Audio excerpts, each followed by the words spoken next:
C'est un témoignage exceptionnel, celui d'un homme qui n'a écouté que son courage et sauvé des dizaines de vies.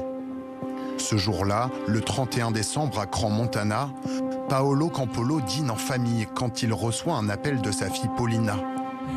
Elle est partie fêter le Nouvel An au bar Le Constellation.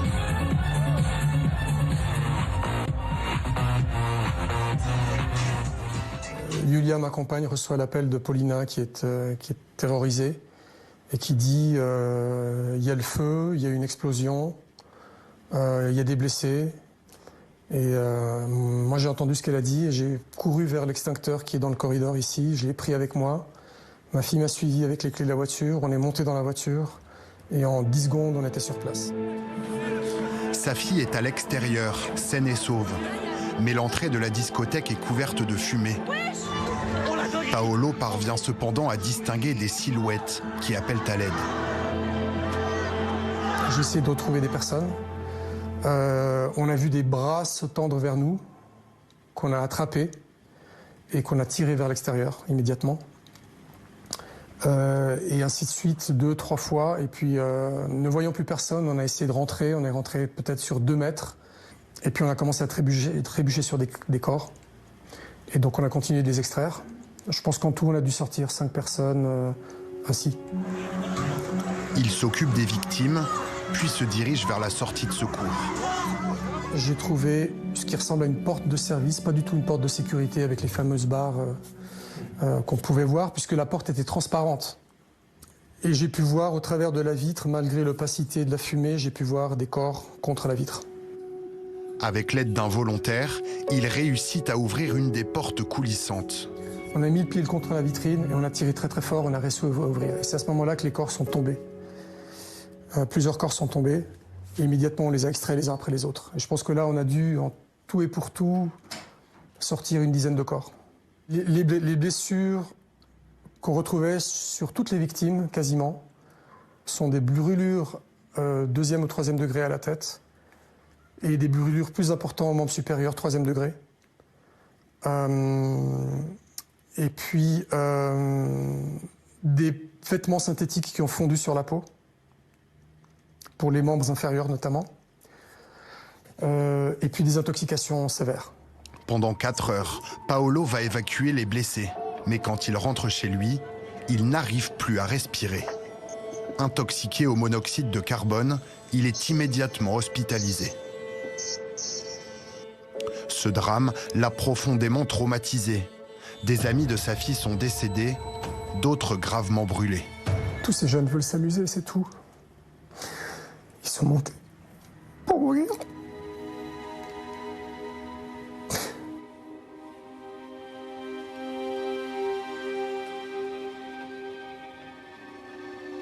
Ce que je veux, c'est que les familles puissent retrouver leurs proches dans le meilleur état possible, ou pouvoir leur dire au revoir aussi, si c'est nécessaire. Que s'est-il passé cette nuit du 31 décembre à 1h30 du matin? Comment ce drame a-t-il pu avoir lieu?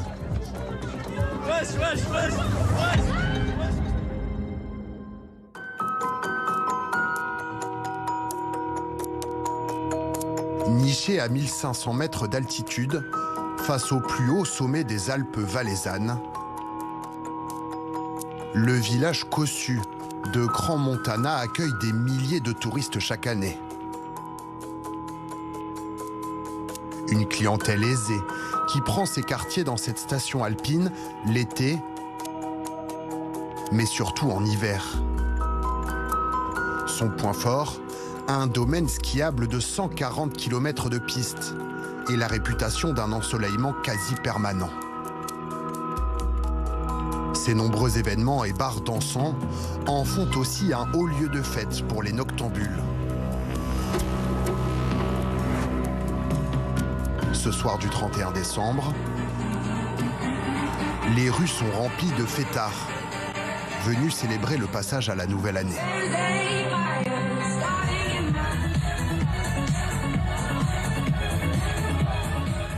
En plein cœur de la station, beaucoup ont choisi de passer la soirée dans le bar Le Constellation, le Constel pour les habitués.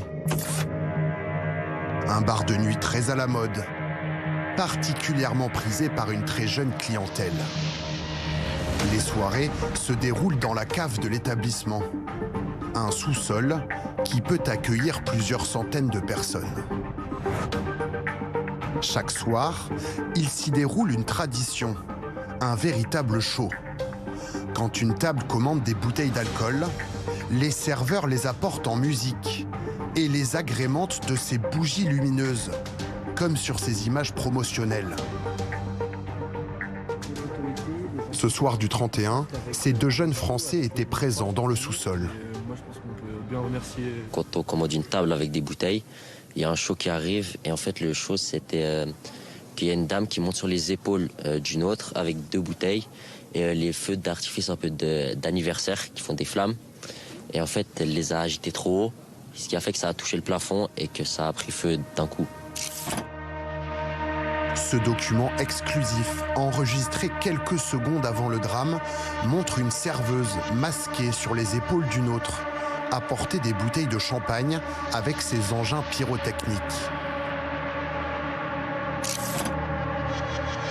Sur cette seconde photo, la mousse qui recouvre le plafond commence déjà à s'embraser. Peu après 1h30 du matin, le plafond s'embrase.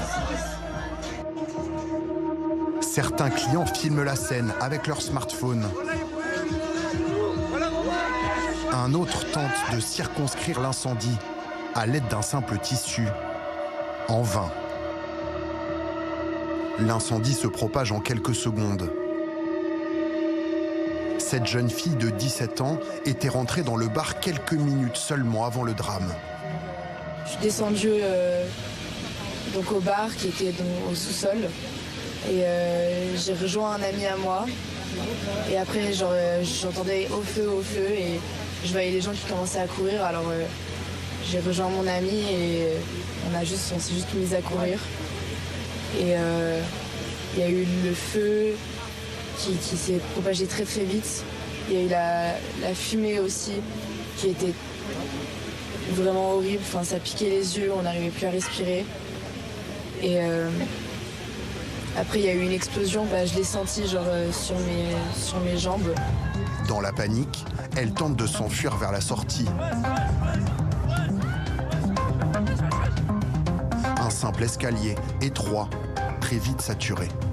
Il y avait seulement une seule porte pour pouvoir sortir, une porte simple pour une centaine de personnes.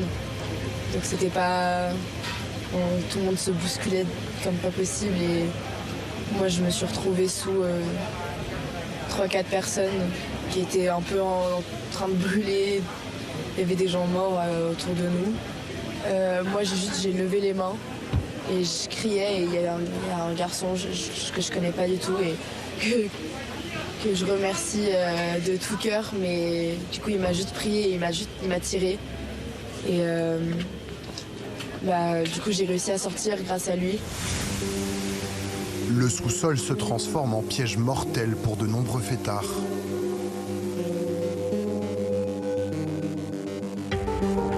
Nathan et Axel se sont retrouvés bloqués à l'intérieur. On était dans un sous-sol et puis on essayait de sortir. J'ai dû mettre une table allongée et je me suis caché derrière la table pour éviter de me faire brûler. Les gens essayaient de sortir et puis c'était un chaos. Dans notre tête, il faut sortir, donc tout le monde sort, mais ça a fait un attroupement, donc nous, on n'a pas pu sortir, donc on a essayé de se cacher.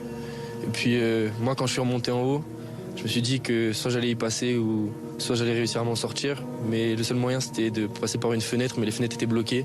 Alors du coup, j'ai pris une table, j'ai essayé de la casser contre une fenêtre, j'ai pas réussi, et je me suis dit que j'allais y passer, mais finalement, j'ai réussi à donner un coup de pied dans la vitre, elle est tombée. Et puis nous, on est sortis, on a réussi à faire sortir du monde. Et là, il y a une seconde. C'était la panique totale. Regarde, ils sont en train de cramer, ils sont en train de mourir. Ils sont en train de cramer. Tout le monde essayait de sortir comme il pouvait, se marcher dessus, sauter par-dessus les autres. C'était vraiment la bataille pour le premier qui sort et qui s'en sort, on va dire. Chacun sa peau. Moi, j'étais déjà dehors. Donc je voyais les escaliers, c'était rempli. Il y en a qui sautaient par-dessus pour essayer de passer. Il y en avait, c'était, on va dire, comme un cauchemar, parce qu'on voyait aussi tout le monde marcher, les habits tout déchirés, totalement en panique, qui criaient. C'était, ouais, on aurait dit un cauchemar. Devant l'établissement, le chaos. Des dizaines de clients tentent d'échapper aux flammes. Cette jeune femme que nous avons floutée sort du bar les vêtements arrachés, le corps brûlé.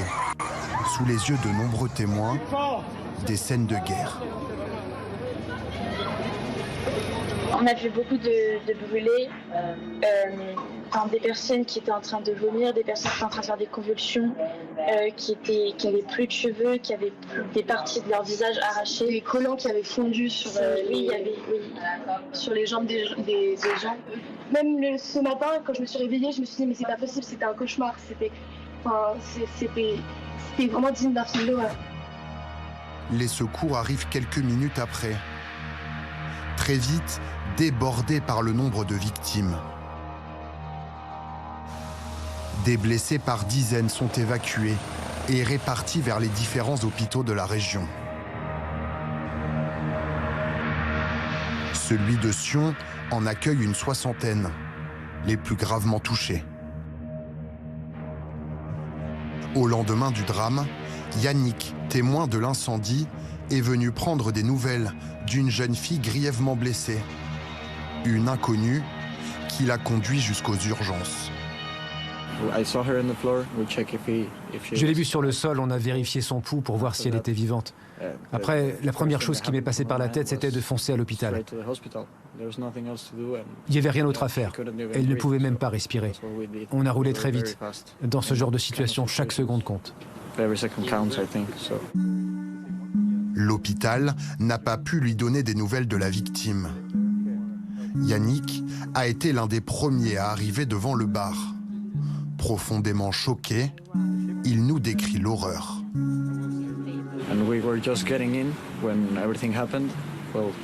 On venait d'arriver quand tout s'est passé, quand ça a explosé, quand le feu s'est déclaré. Après ça, on a vu plein de monde sortir en courant, sans vêtements, sans cheveux, sans rien du tout. C'était très choquant. On est resté debout, comme ça, et tout de suite on a commencé à aider. On a vu beaucoup de gens qui allaient vraiment très très mal. Le bilan, encore provisoire, est déjà très lourd. Au moins 119 blessés et 40 morts.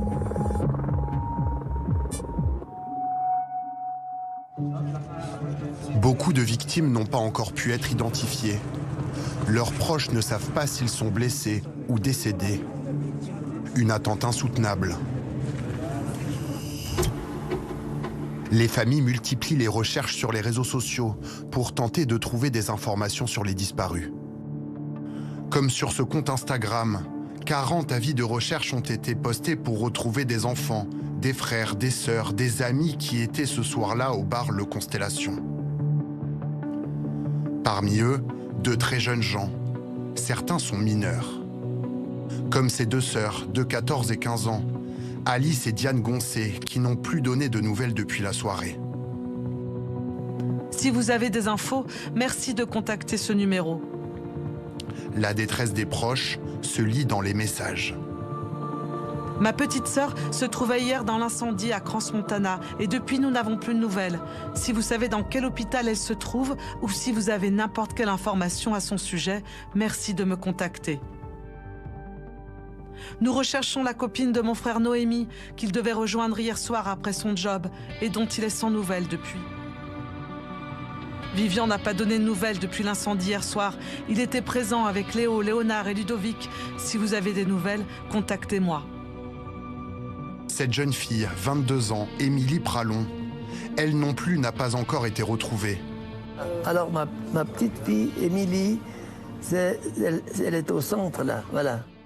Ce soir du 31 décembre, elle était avec deux amis au bar Le Constellation, heureuse de fêter la nouvelle année. Et c'était les trois qui sont montés hier soir pour faire la fête. Son grand-père de 89 ans, que nous avons rencontré en Suisse, est très inquiet. J'ai tout été très peiné dès qu'on m'a appris que je n'étais pas rentré et qu'on ne pouvait pas l'atteindre. Depuis hier soir, vous essayez d'appeler, ça ne répond pas. Ça ne répond pas. Depuis là, ça ne répond pas. Et c'est clair, c'est très angoissant pour les parents. C'est très, très dur. Une situation très, très tendue. Mais on garde toujours un petit peu d'espérance. Je garde quand même cet espoir qu'elle soit à l'hôpital. Le grand-père ne sait pas si sa petite-fille est blessée ou s'il doit se préparer au pire. Ne pas avoir d'informations est un véritable supplice. Il essaie d'en obtenir par tous les moyens. J'appelle tout le monde ce soir, c'est des informations, de m'informer et ça serait super gentil si j'ai une petite information. Voilà, ça réchaufferait le cœur. Voilà. Ils sont des dizaines de familles, comme ce grand-père, à rechercher leurs proches. Cela fait presque 2 jours que cette mère attend des nouvelles de son fils de 16 ans. Ça fait plus de 30 heures que je cherche mon fils partout, que j'ai fait plusieurs hôpitaux dès que j'ai appris. Et je le cherche, et j'arrête pas de le chercher, et j'envoie les réseaux sociaux, j'envoie partout. Et voilà, je ne lâcherai pas. Je continuerai à le chercher, savoir si mon fils est vivant, déjà, ou s'il est parti de l'autre côté. Mais je chercherai, c'est ce que je trouve. Arthur avait préparé cette soirée du réveillon avec ses amis. Ils étaient 11 à s'être donné rendez-vous dans ce bar de Crans-Montana. Il se réjouissait, il était heureux avec ses amis de l'école. C'est tous des amis de la même région, en fait, de l'Est lausannois, qu'ils avaient pris une table à l'avance. Donc, il se réjouissait vraiment. J'aimerais quand même préciser qu'on n'est pas des parents irresponsables d'avoir laissé nos enfants à partir de 16 ans, sortir pour fêter la nouvelle année. On savait tous les parents savaient où était leur enfant. Depuis l'incendie, elle n'a pas de nouvelles de son fils. J'ai appris qu'à 1h28, mon fils avait fait une vidéo pour le groupe avec ses copains et qu'à 1h30, le premier téléphone pour annoncer l'incendie a été sonné aux pompiers. Et à partir de là, j'ai essayé de refaire toute la soirée, en fait. J'ai demandé aux jeunes qui m'envoyaient les vidéos, les stories, tout ce que je pouvais avoir pour essayer de retrouver si je voyais la tête de mon fils à quelque part sur les stories ou sur les vidéos. Je ne sais pas aujourd'hui dans quel hôpital, s'il est à l'hôpital, je ne sais pas dans quel hôpital il est. Il est dans une morgue, je ne sais pas dans quelle morgue il est. Je ne sais pas dans quel pays il est. Je ne sais pas dans quel canton il est. Il peut être à Berne, il peut être à Zurich, il peut être à Milan, il peut être à Stuttgart, il peut être à Lausanne, il peut être partout. Moi, je suis à Crans-Montana depuis 30 heures, sans nouvelles de mon enfant. La seule chose que je sais, c'est que la tablée qu'ils étaient, c'était plus de 10. Il n'y en a qu'un seul des 10, des 11 qui a été retrouvé. Et tous les autres sont portés disparus.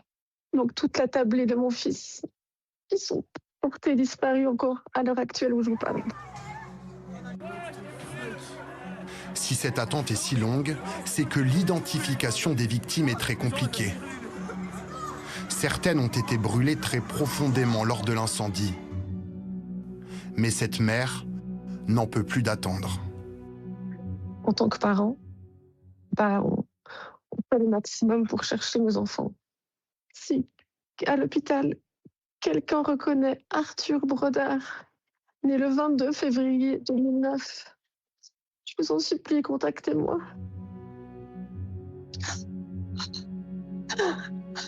Au-delà de l'insoutenable détresse des proches, de nombreuses zones d'ombre entourent désormais ce drame. Et plusieurs questions se posent. Le bar était-il aux normes? La jauge de fréquentation était-elle respectée ce soir-là? Les propriétaires, un couple de Corses, ont déjà été auditionnés par les enquêteurs. Ces musiciens, proches des gérants du Constellation, avaient joué il y a 10 ans jour pour jour dans l'établissement.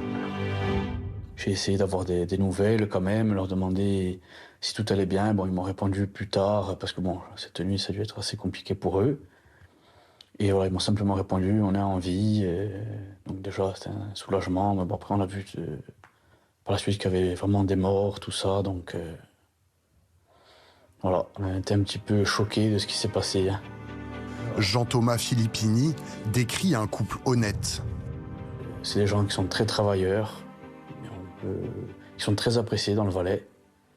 Du moins de ce que j'ai vu moi, c'est vraiment des gens très très appréciés par tous les autres commerçants. Il n'y a aucune rivalité. Voilà, c'est des vrais commerçants, on va dire. Depuis hier, c'est toute la station, habituellement festive, qui vit au rythme du deuil. Des fleurs et des bougies sont déposées par les proches des victimes et toute une foule d'anonymes. C'est important qu'on soit unis, on est une famille. Et c'est important qu'ils se sentent qu'ils ne sont pas seuls, qu'ils sont entourés par nos prières, nos pensées et qu'on partage leur douleur. Cette station est une station avant tout vivante et qui aime la vie. Et on va continuer de vivre. On va pas s'arrêter là. Pas ce soir en tout cas. Tout un pays frappé en plein cœur par l'une des pires tragédies qu'ait connue la Suisse.